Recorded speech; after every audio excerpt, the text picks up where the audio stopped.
Yo, picture this. The year's 1997. We're drinking soda out of cups like these. The Bulls have just won their second NBA championship in a row. Video games are more popular than ever, and I was just born. So today I wanted to do a look back into the year 1997 to see what were the most popular games of the year that I was born. And I think what surprised me the most was the amount of gigantic games that came out that year. Some games that would change the rest of gaming literally forever. So let's travel back in time and check out the most popular games of 1997. But before that, guys, let's talk about the sponsor, Temu. So, I'm sure you've heard of Temu. With affordable prices, multiple categories, high quality products, and amazing coupons, it's the one-stop shop for you. If you're like me, you like gaming, anime, and nerd culture in general, this is the place for you. It's a great place to buy gifts also for your friends and family, and for my viewers, if you download the Temu app in the description, by the way, you guys will get a ton of coupons with a total value of $100. So if you wanted to get yourself a Nintendo Switch, for example,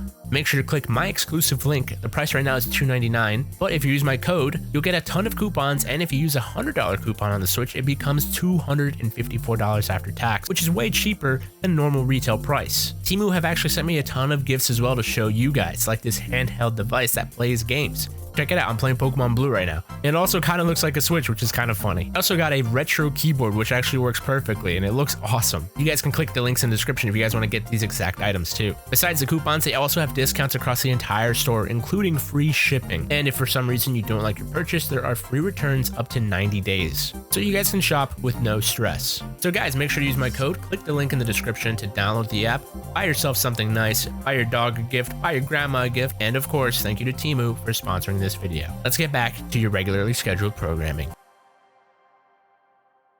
This list is in no particular order, by the way, but setting the scene, the date is October 31st in 1997. A new kart game has just come onto the shelves almost a year after Mario Kart 64, released December 14th, 1996, and that game is Diddy Kong Racing. Produced by Rareware, that's really hard to say, the absolute kings of game development in this era, the local animals, according to the box art, must stop the space bully Whizpig from destroying the island, and what better way to do that than an awesome kart game. With power-ups, amazing map designs, and an insane soundtrack, and a feature that was super advanced for the 64, multiple vehicle options, including a car, a plane, and a hovercraft. I mean, this is literally like Mario Kart 7 to 8 levels of driving. I mean, not really, but you get the point. I think the difference between this game and why it was so charming compared to Mario Kart 64 at the time was the fact that you felt like you were actually going on an adventure, driving through worlds, facing bosses at the end of each world, and holy shit, were these bosses hard. This game ruined me as a kid. That's probably why I look like this all the time, mad as hell. Diddy Kong Racing will forever go down as an absolutely legendary game, and I recommend anyone try it. I mean, hey, it's in the top 5 games of 1997 for a reason. That's based on sales and reviews, by the way.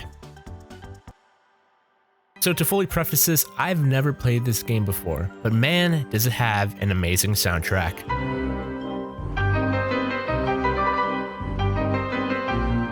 The date is March 20th, 1997, and Castlevania Symphony of the Night has just released on PlayStation. Back in the day, Castlevania was a legendary franchise. It still is to this day. To put it in modern terms, this was the Dark Souls of that era. These games were hard as shit, but they were insanely enjoyable. The difference this time in Symphony of the Night is instead of playing these two guys from the older Castlevanias, you are now playing as Alucard, Dracula's son. It's Dracula backwards. Wow, awesome. Which first of all is pretty badass. The game included leveling up, a fluid RPG system making your character feel strong as you progress through the castle, and once again, my god, the soundtrack, man. Play another tune right now.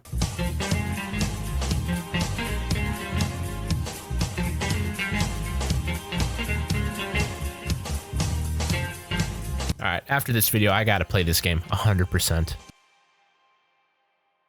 Then, 1 month later, we got this.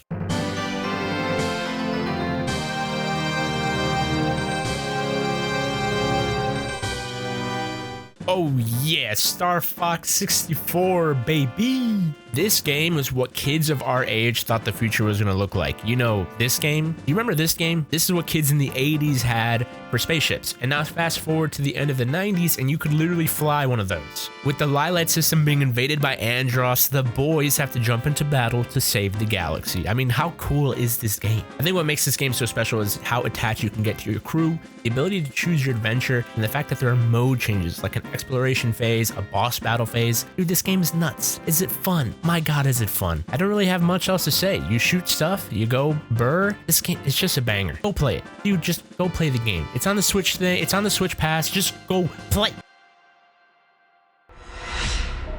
Golden.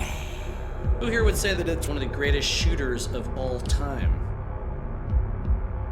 Everybody. Yeah, I just cut a clip out of Donkey's video, but it actually suits this video as well. On August 23rd, 1997, GoldenEye 007 was released, and it quickly became the best shooter of all time at the time. I mean, not right now. This game controls like booty cheeks. I'm just gonna say that right now. But it didn't matter because if you grew up with this game, I promise you definitely remember the 4-player game nights and the awesome adventure of playing through this game. To be completely honest though, out of all of these games, this game is probably the one that's aged the worst. But that doesn't change the fact that it was an absolutely legendary game that changed first-person shooters forever. And at the time, this game was revolutionary. But what could be our final game?